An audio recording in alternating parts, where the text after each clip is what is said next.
What if the person you buried wasn't really gone? What if a sealed coffin held not closure, but a secret waiting to be uncovered? When Sarah Wilson stands before the flag-draped casket of her son, James Jr., she expects grief to consume her. Instead, it is Lucy, his fiercely loyal German shepherd, who refuses to let the funeral proceed in peace. Barking wildly, the trained military dog seems desperate to warn Sarah of something. And when she and former detective Michael Thompson dare to open the coffin, their worst suspicions are confirmed. It's empty. With a single chilling note left inside, Sarah realizes the unthinkable. History is repeating itself. 20 years ago, her husband vanished under eerily similar circumstances. Now, her son's disappearance carries the same ominous signs. Is James Jr. truly gone? Or is he caught in the same web of deception that stole her husband? As shadows from the past resurface, Sarah embarks on a relentless search for the truth, racing against unseen forces desperate to keep their secrets buried. Before we continue this story, let us know where you're watching from. If you like stories like this, subscribe to the channel, because tomorrow we have another special story for you. Dawn broke in the quiet suburbs of Alexandria, Virginia, interrupted by the piercing barks of Lucy, a German shepherd who refused to let the neighborhood rest. Sarah Wilson, standing in her living room, could hardly believe the dog's transformation. Normally, Lucy was calm and loyal, James Wilson Jr.'s beloved companion, trained with almost uncanny precision. But today, Lucy's distress carried a desperate edge that no one could ignore. Positioned beside the polished mahogany coffin bearing James Jr.'s name, Lucy barked relentlessly, her body tense as if she were guarding a secret no one else could fathom. Sarah's hands trembled at the sight of the flag-draped casket. Her son, James Jr., had reportedly died in a classified military operation just a week ago. Grief clung to her like a second skin, dredging up memories of another loss she'd never fully recovered from. 2 decades earlier, her husband, James Wilson Sr., had disappeared under similarly mysterious circumstances. Official reports claimed he died on a mission, but the sealed coffin and hushed explanations never gave Sarah any real closure. She had spent 20 years quietly mourning him, trying to rebuild a life for herself and their only child. Michael Thompson, a former detective and James Jr.'s closest friend since childhood, stood by her side, watching Lucy's agitation with growing unease. He had been the one to suggest they meet early before the funeral procession to ensure everything was in order. Now, the dog's behavior felt like an omen neither of them could dismiss. Lucy's barking rose in pitch whenever someone approached the casket, as though she was warning them not to accept what lay inside, or what was supposed to lie inside. Sarah recalled the day she'd received the visit no military mother wants. General Robert Anderson, gray-haired and bearing years of service in every line on his face, had arrived on her porch with a chaplain. "I regret to inform you," he began, and in that moment, Sarah's world collapsed. Again, history was indeed repeating itself. General Anderson had been close to the family, especially to her late husband. He had guided James Jr. through the same special operations path that James Sr. once followed. Seeing Anderson deliver the news felt like reliving the worst day of her life. Despite the official explanations, despite the insistence that James Jr.'s remains were too badly injured to view, Sarah found herself plagued by a gnawing doubt. She remembered the last phone call from her son, placed just hours before he supposedly died. "Mom," he'd said, voice tight with urgency, "if anything happens to me, there's something you need to know about Dad." Then the call dropped. No matter how many times she replayed that conversation, she couldn't shake the feeling that James Jr. had been on the brink of revealing a staggering truth. Lucy's strange behavior only reinforced Sarah's suspicions. The dog, who had been trained by James Jr. for specialized K-9 military tasks, seemed keenly aware that something was off. She growled at uniformed officers who came by to finalize funeral details, refused food when men from the base arrived with paperwork, and barely left the coffin side once it was positioned in the Wilson home. Sarah tried to calm Lucy, but the shepherd's frantic eyes kept darting from the window to the casket, as if urging Sarah to take action. At dawn, Michael finally said what Sarah had been too afraid to consider. "We need to open it, Sarah." She blinked away tears, her maternal instincts battling her sense of propriety. She remembered how, 20 years ago, she never saw James Sr. in his coffin either. 2 sealed caskets, 2 sets of classified circumstances, and now the same crippling doubt. Heart pounding, Sarah nodded to Michael, and together they unlatched the coffin under Lucy's watchful gaze. The moment the lid lifted, Lucy's barking ceased, replaced by a low, rumbling growl. The coffin was empty. No remains, no personal belongings, not even a single trace of James Jr. Shock rooted Sarah to the spot, her mind racing with implications too horrifying to name. In the distance, a black van's engine revved, tires screeching as it sped away into the early morning light. Michael cursed under his breath, and Sarah clutched the edge of the casket, breathing unevenly. A rumpled scrap of paper lay in one corner, bearing 3 terse words in a handwriting she recognized as James Jr.'s. "History repeats itself." Lucy let out a quiet whine, her body still tense, while Sarah felt a tumult of emotions swirl: grief, confusion, and a glimmer of hope she barely dared acknowledge. 20 years ago, she lost her husband to an official story that never felt right. Now, her son's empty coffin echoed the same nightmarish script. Sarah realized with dawning clarity that she stood on the brink of secrets far more massive than she'd ever imagined. Secrets that might reshape everything she thought she knew about her family. Sarah and Michael stood in stunned silence, staring at the vacant coffin. Lucy remained close, her posture rigid as she guarded the discovery. The hush in the living room felt oppressive, as if the walls themselves were absorbing the shock of this moment. Finally, Michael spoke, voice taut with alarm. "Sarah, we need to get out of here." It was clear that the black van's abrupt departure was more than coincidence.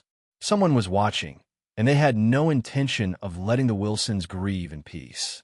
In the flurry that followed, Sarah snatched her coat and followed Michael out the back door. He had parked discreetly in the alley, suspecting something was off from the moment he arrived to Lucy's frantic barking. They slipped away just as a set of heavy footsteps pounded on the front porch. Through a small crack in the fence, Sarah glimpsed General Anderson stepping inside, flanked by several uniformed officers.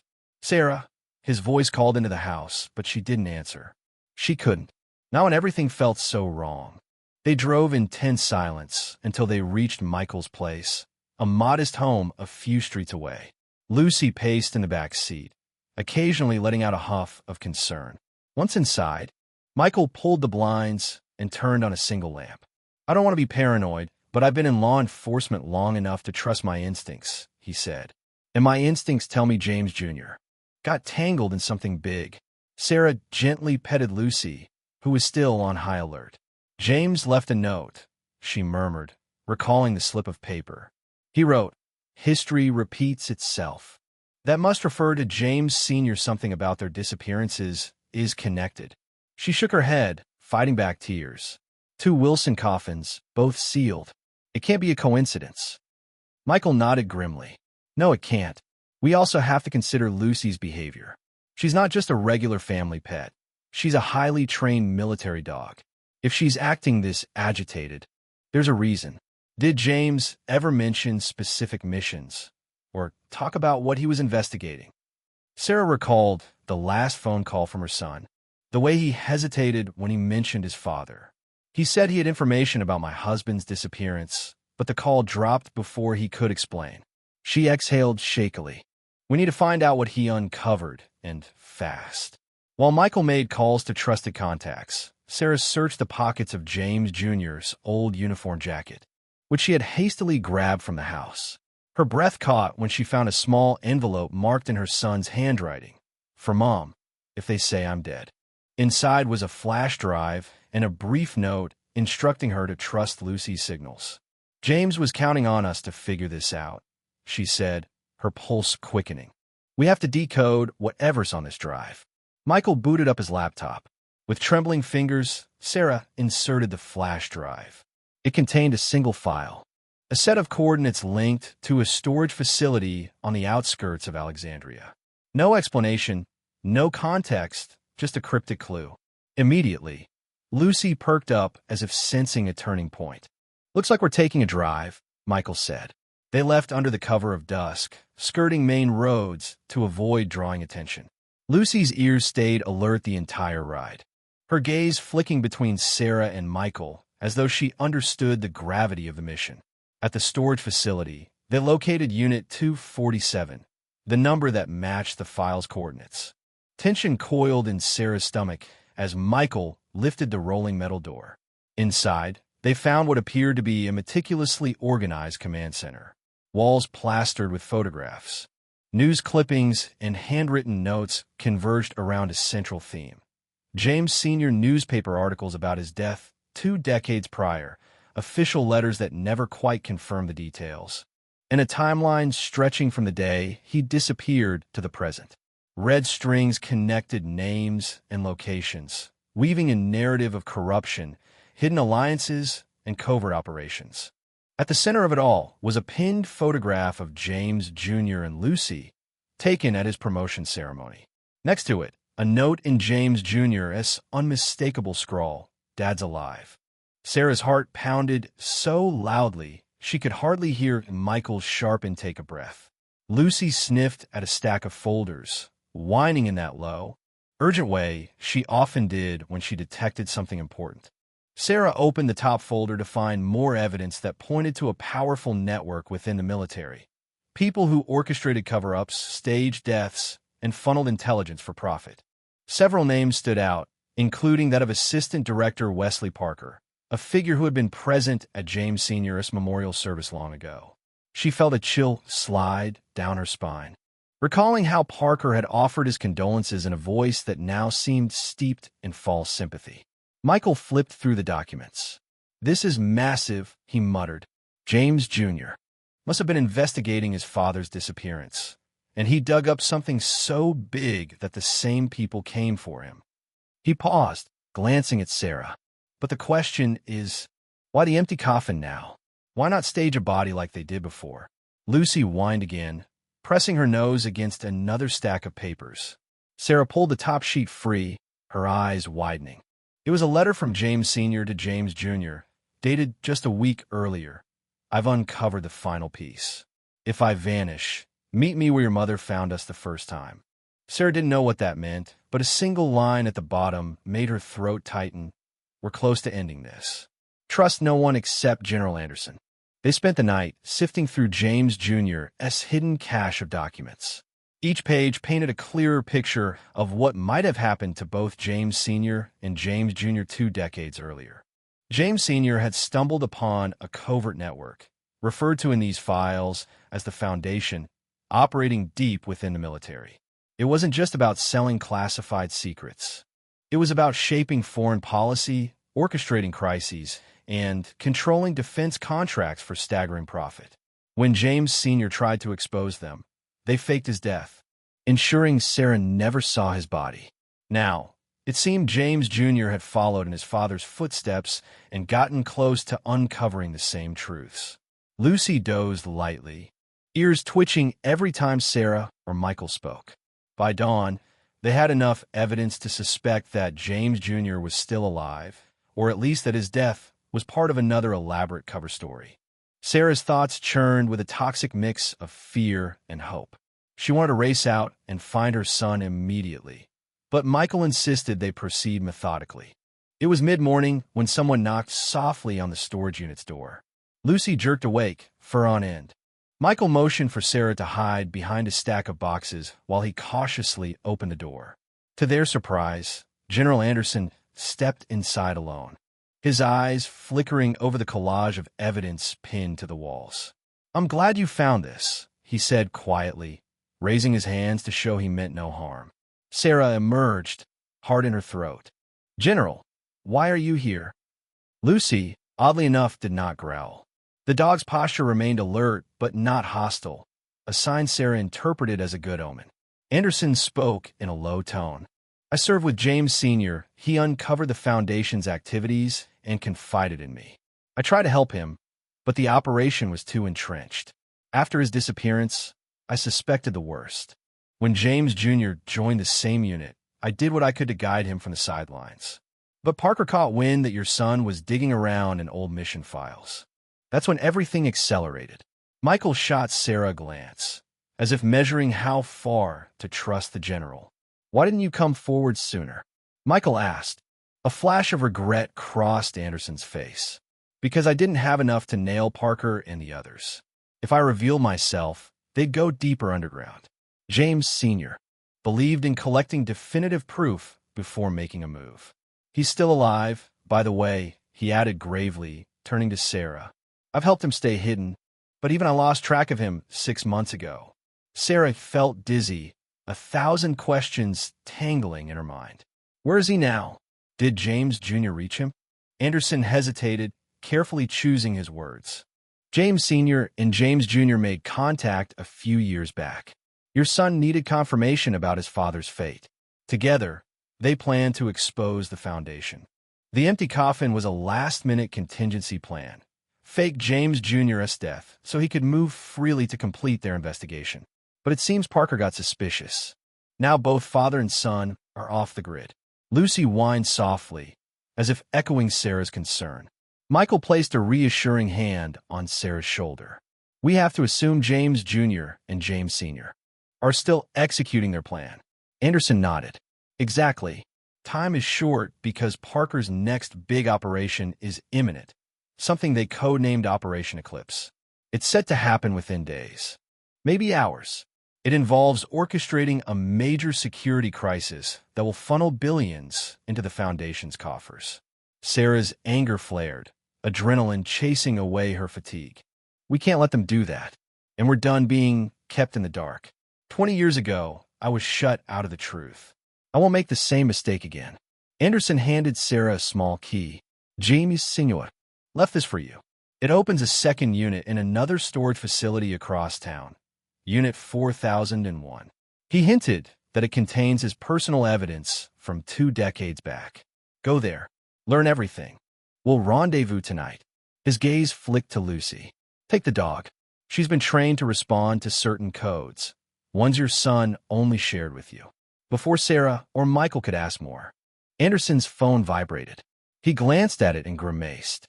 Parker's men are close. I need to lead them away from you. Hurry. With that, he slipped out of the unit, leaving Sarah and Michael with the sense they were stepping into a war zone. They gathered James Jr.'s folders, carefully packing up the flash drives and key documents. Lucy stood by the door, her stance protective. As they prepared to leave, Sarah noticed a small note pinned to the corner of the evidence board. Mom, if you're reading this, I'm sorry I had to keep secrets.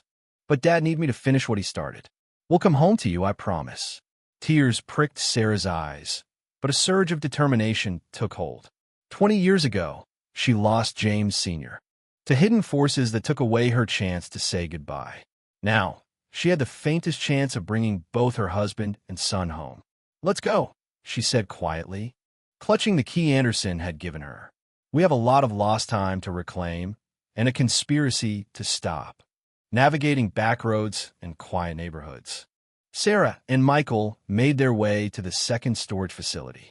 Dusk had fallen by the time they found Unit 4001 in a secluded wing of an older building.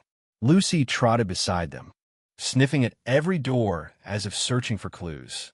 The key Anderson gave fit perfectly in the lock, and Michael hoisted the rattling metal door open. Unlike the organized layout of James Jr. As command center, this space looked more haphazard. Dusty boxes were stacked on wooden pallets, and old military trunks lined the walls.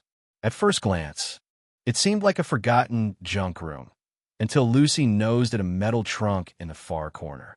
It bore a single name, James Wilson Sr. Sarah knelt down, heart pounding, as Michael helped pry it open. Inside were files dated 20 years back, photographs of Parker with high-ranking officials, bank transfer receipts linking shell companies to the Foundation, and coded logs referencing clandestine missions. This was the original trove of evidence James Sr. had compiled before vanishing. Tucked beneath the papers lay a worn leather journal. Sarah gingerly opened it to the first entry. October 15th, 2004. Today, I had to disappear to protect Sarah and James Jr. The foundation is bigger than I imagined. Tears blurred her vision as she recognized her husband's handwriting. Entry after entry recounted the sacrifices he made to shield his family, the regrets he carried, and his resolve to bring down Parker's operation. Mixed among the older notes were newer additions in James Jr.'s script, bridging the gap between father and son's investigation. Sarah felt the weight of 2 decades crash onto her shoulders. They had both kept her in the dark, convinced secrecy was the only path to keep her safe. Michael's phone buzzed, and he glanced at the screen. "Unknown number," he muttered. He answered cautiously, and a familiar voice crackled through. "Mom, Michael, can you hear me?" Sarah grabbed the phone. "James Jr.? Oh my God, where are you?" Static marred the connection, but she could hear her son breathing. "I don't have long, Mom. Dad and I split up to gather final proof. Parker's onto us." He advanced the timeline for Operation Eclipse. "We believe he's targeting multiple military installations tomorrow morning." Sarah's voice shook with a mix of relief and panic. "We know. General Anderson told us." "James Sr., is he with you?" A pause. "He's safe, but pinned down in a separate location. I can't reveal where over the phone. You have to trust Anderson. He's pulling together a task force." "Mom," his voice wavered. "I'm sorry for letting you think I was dead." Sarah bit back tears. "Just come home alive. Both of you. Do you hear me?" Static flared again, and James Jr.'s voice cut out. The call dropped. Sarah stared at the phone, trembling. At least she knew her son was alive, and so was her husband. They were closer to reuniting than she had dared to dream. But tomorrow's looming threat felt like a ticking bomb. They pored over James Sr.'s files for the rest of the evening, gleaning details about Operation Eclipse. Parker's network planned to fake multiple terrorist strikes, to manipulate defense, spending, and funnel billions into hidden accounts. High-ranking officials were complicit, including Colonel Richards, who had seemed so concerned at James Jr.'s funeral. Sarah shuddered at the memory of Lucy growling at Richards. The dog had sensed something amiss all along. Shortly before midnight, Lucy stiffened, letting out a low warning bark. Footsteps approached from outside. Sarah extinguished the small work lamp, and Michael peered through a gap in the door. "It's General Anderson," he whispered, opening the door carefully. Anderson slipped in, sweat staining the collar of his uniform. "Parker's men are combing every lead in the city," he said. "We have to act now. My team is ready to intercept Operation Eclipse at dawn, but we need you." James Sr. left instructions for how to sabotage their communications. He mentioned a frequency modulator that only Sarah would know how to code. Sarah blinked. "I was an intelligence analyst once, but it's been 20 years since I touched anything that advanced." Anderson's expression was unyielding. "You're the only one who can do it." James Sr. left notations in his journal that refer to your old encryption protocols. "We take down Parker's communications network. We cripple Operation Eclipse." Swallowing her fear, Sarah flipped through the journal, scanning for the relevant codes. The instructions were complex, referencing an older encryption system she'd helped design. "I can do this," she said finally, meeting Anderson's gaze. "But we have to ensure James Sr. and James Jr. make it out safely." Anderson nodded. "They're counting on you to succeed. If we can jam the Foundation signals, Parker won't be able to coordinate his fake attacks." He paused. "One last thing. Parker has scheduled a funeral detail at dawn for James Jr. that's his cover for a meeting with key collaborators. You need to be there to flip the switch at the right time." Sarah's stomach twisted at the idea of attending her son's sham funeral. But Lucy leaned against her leg, offering silent support. Michael gently clasped her shoulder. "We'll be with you," he said. "We're not losing anyone else." She pressed the journal to her chest, as if holding James Sr.'s words close to her heart. Tomorrow, everything would be on the line: her family, her freedom, and perhaps her life. 20 years of secrets had led to this night. The chance to save her husband and son, and stop a conspiracy that had already cost them so much. The dawn sky glowed faintly over the Alexandria cemetery. Under any other circumstance, it might have been a serene setting, but Sarah's heart was pounding. She stood by a gravesite marked with James Jr.'s name, surrounded by uniformed officers who believed they were about to observe a solemn ceremony. Colonel Richards cast sidelong glances at her, his mouth set in a thin line. Lucy sat at her feet, tail still.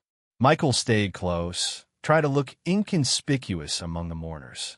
General Anderson was there, too, in full dress uniform, quietly orchestrating the real plan. He moved around, shaking hands, offering condolences, all while discreetly placing key members of his special task force around the perimeter.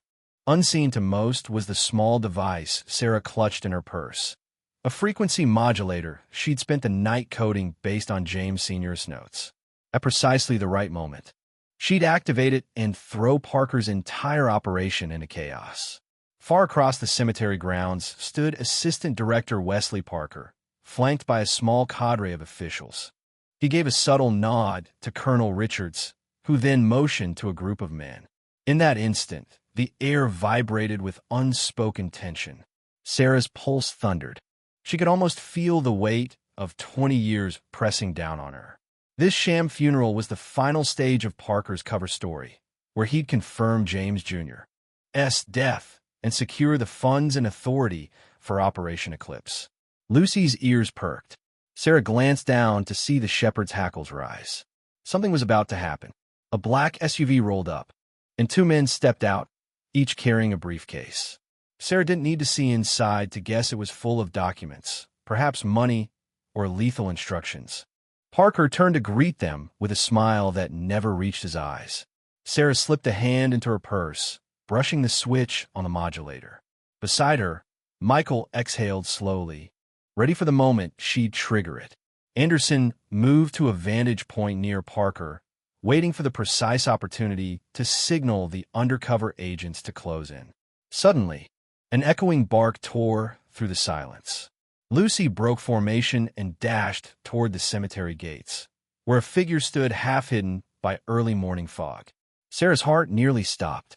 It was James Jr., alive and in uniform, though battered and visibly exhausted. On his arm was James Wilson Sr., hair now silver at the temples, but face unmistakably the same man Sarah had loved all those years. They had come out of hiding, throwing caution aside, to be here at the critical moment. Their appearance struck Parker's men like a lightning bolt. Chaos erupted. Colonel Richards shouted, "Take them!" before drawing his sidearm. At the same time, Anderson shouted into his radio, giving the go signal to the assembled task force. Armed agents in civilian clothing sprang forward, closing ranks around Parker and his collaborators. Shots rang out. Michael shielded Sarah as she dove behind a headstone, her fingers clamping down on the device's switch. Instantly, the modulator powered up, jamming enemy comms. Parker roared in anger, trying to radio his men at other locations to launch Operation Eclipse, but all he got was static. "You!" He snarled at Sarah, realization dawning that she was behind the jamming. He raised a gun in her direction, but Lucy and two of Anderson's men intercepted him before he could pull the trigger. A swift struggle ensued, culminating in Parker being forced to the ground, handcuffed and cursing. Colonel Richards attempted to escape, but James Jr. tackled him, fueled by 20 years of built-up rage and determination inherited from both parents. "That's for my mother," James Jr. growled, pinning Richards's arm at a painful angle. Lucy joined, barking a warning to anyone who might try to interfere, through the gun smoke and clamor. Sarah finally locked eyes with James. Senior tears streamed down her face as he maneuvered past the chaos to reach her. Their embrace was a collision of relief, grief, and forgiveness. "I'm so sorry," he whispered hoarsely, "for everything." She held him tight, unable to form words, and then James Jr. joined them, pressing close. Lucy circled the trio, as if personally standing guard over the reunion that had been denied for far too long. Michael, breathing heavily from the scuffle, stood watch nearby, a satisfied smile tugging at his lips. When the dust settled, Parker and his remaining men were in custody, cut off from their network, and faced with a mountain of evidence gathered by James Sr. and James Jr. over the years. Operation Eclipse was dead before it even began, the jammed communications preventing the staged attacks from launching. General Anderson, shoulders slumping with relief, walked over. "You did it," he said to Sarah. "All of you." James Sr. kept an arm protectively around Sarah, his gaze unwavering. "We did it together," he corrected. "No more secrets." James Jr. nodded, rubbing Lucy's ears in praise. "I think we owe Lucy a steak dinner," he joked, voice trembling slightly from the flood of emotion. "Without her, none of us would be standing here together." Sarah leaned into her husband, heart overflowing as Lucy's tail thumped against the grass. They had confronted the men who tried to tear them apart, unmasked the conspiracy that cost them 20 years of togetherness, and emerged triumphant. For the first time in 2 decades, Sarah believed they were truly free to be a family again. She could almost feel James Sr.'s heartbeat steadying in tandem with her own, a rhythm of hope long overdue. The Wilson family story is one of profound loss, determined hope, and ultimate reunion. Sarah Wilson spent 20 years believing she was a widow and raising her son alone, only to discover that her husband, James Wilson Sr., had gone underground to fight a vast military conspiracy. James Jr. followed in his father's footsteps, forging a dangerous path in search of the truth about his father's disappearance. Their parallel investigations collided when it became clear that the same corrupt network threatened both men's lives, and that of anyone who dared uncover the truth. Lucy, the loyal and highly trained German Shepherd, served as the unlikely linchpin in this grand puzzle. Her unwavering devotion and refusal to abandon James Jr. as Coffin revealed secrets that sparked the entire search for answers. Ultimately, the family's unity and Sarah's analytical resolve unraveled the Foundation's sinister plans, preventing a catastrophic operation designed to profit from staged military crises.